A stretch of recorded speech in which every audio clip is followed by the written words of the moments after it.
Hi guys! So, tanghalian na naman at ang naisip naming lutuin ngayong araw ay munggo. So, ito po ay ginisang munggo na may kalabasa at alugbate. Papakuluin lang natin at maya-maya ay ilalagay na rin natin ang malunggay.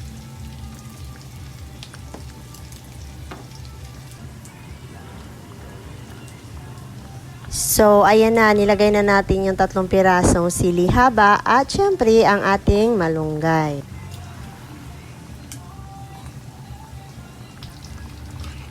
Halu-haluin lang po natin para maging pantay ang luto.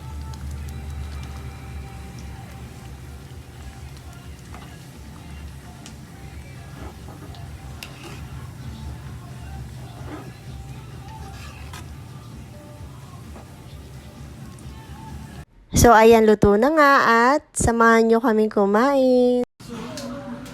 Kain tayo guys, munggo with matching lato. Bye!